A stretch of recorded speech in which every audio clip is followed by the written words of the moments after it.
तारीख 18 मई 2004, जगह राष्ट्रपति भवन। जब सोनिया गांधी डॉक्टर मनमोहन सिंह के साथ देश के तत्कालीन राष्ट्रपति डॉक्टर एपीजे अब्दुल कलाम से मिलने पहुंची थी, लेकिन वहां क्या हुआ था ये कोई नहीं जानता था।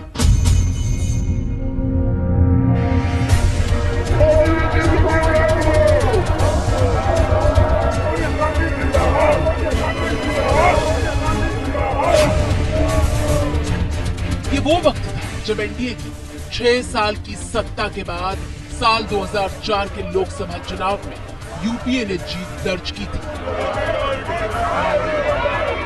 और देश के कोने कोने में सोनिया गांधी जिंदाबाद के नारे सुनाई दे रहे थे।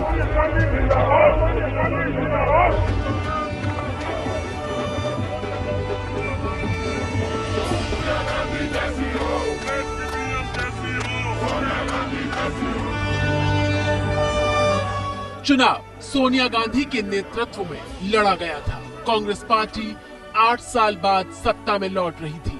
कांग्रेस के साथ साथ यूपीए गठबंधन की पार्टियां भी सोनिया के नाम पर सहमत थी। सोनिया गांधी जी सबकी नेता है, देश भर में डंका बज गया, सारा चीज हो गया, चुनाव हो गया, अब शपथ ग्रहण समारोह बाकी है, इसलिए इसमें कहीं कोई शक और कंफ्यूजन नहीं है।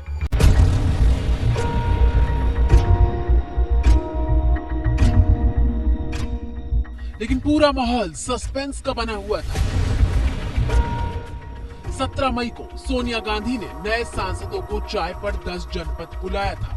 मई की गर्मी में सांसद 2 घंटे तक इंतजार करते रहे और सोनिया गांधी कांग्रेस के वरिष्ठ नेताओं के साथ अंदर बैठक करती रही और फिर देर शाम मनमोहन सिंह और प्रणब मुखर्जी सांसदों के सामने ऐलान करने आए। Mrs Gandhi is going to meet the Honorable President of India tomorrow morning. 18 मई की सुबह सोनिया गांधी और मनमोहन सिंह राष्ट्रपति भवन में मुलाकात करके तो आए, लेकिन मुलाकात में क्या बात हुई ये किसी को नहीं पता था। और फिर 18 मई की शाम कांग्रेस संसदीय दल की बैठक बुलाई गई। संसद के सेंट्रल हॉल में हो रही इस बैठक का लाइव प्रसारण हो रहा था। सोनिया गांधी ने बोलना शुरू किया और अब सस्पेंस से पर्दा उठने का वक्त आ गया था। मेरे मन में एक बात हमेशा साफ रही है और मैं कई दफे कह भी चुकी हूं कि मेरा लक्ष्य प्रधानमंत्री का पद नहीं है।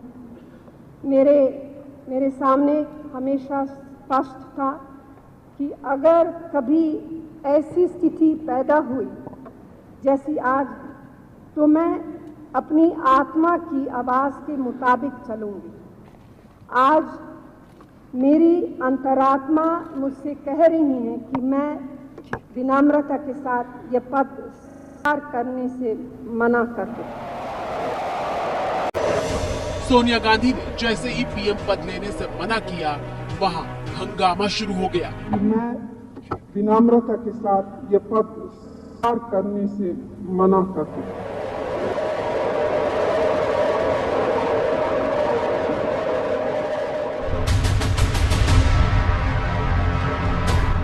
कांग्रेस पार्टी के तमाम सांसदों ने सोनिया गांधी को घेर लिया और भावुकता भरे भाषणों से लेकर गुस्से तक से सोनिया को मनाने की कोशिश हुई।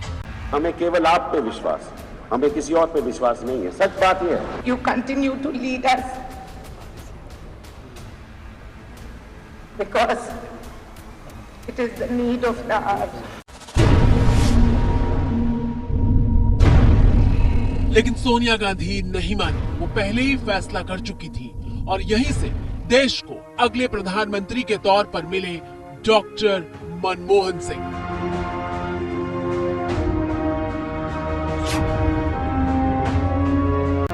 भारतवर्ष की जनता ने मैंडेट जो दिया था, वो मैंडेट था श्रीमती सोनिया गांधी को देश का प्रधानमंत्री बनाने का। लेकिन सोनिया जी और कांग्रेस पार्लियामेंट्री पार्टी ने ये जिम्मेवारी अब मुझे दी है। मैं इस जिम्मेवारी को संभालने के लिए पूरी ईमानदारी से देश की सेवा करूंगा।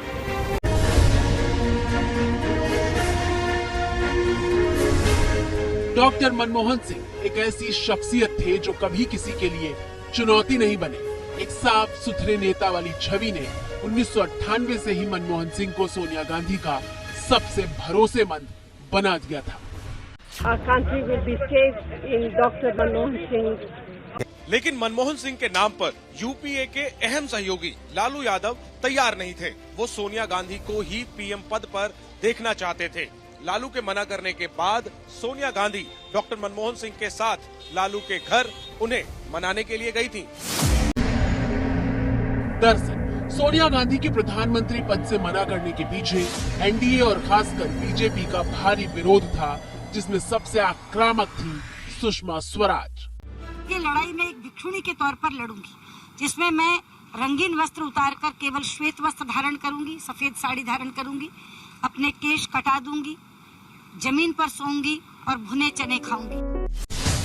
सुषमा स्वराज ने कहा था कि अगर सोनिया गांधी प्रधानमंत्री बनी तो वो अपना सिर मुंडवा लेंगी और संसद की सदस्यता से भी इस्तीफा दे देंगी।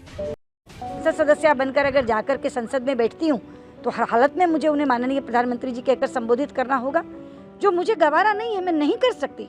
मेरा राष्ट्रीय स्वाभिमान मुझे झकझोरता है। मुझे इस राष्ट्रीय शर्म में भागीदार नहीं बनना।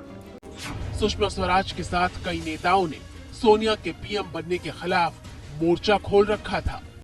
100 करोड़ के ऊपर हमारी आबादी गई है। क्या इसमें से एक लायक नहीं है? कांग्रेस में कोई नहीं लायक। एक विदेशी औरत की जरूरत पड़ती है आपको। जुड़े रहने के लिए हमारे YouTube चैनल को सब्सक्राइब करें और नई वीडियो की नोटिफिकेशन के लिए बेल आइकॉन को दबाएं। अगर आप ये वीडियो Facebook पर देख रहे हैं तो लाइक जरूर करें और ज्यादा से ज्यादा शेयर करें। धन्यवाद।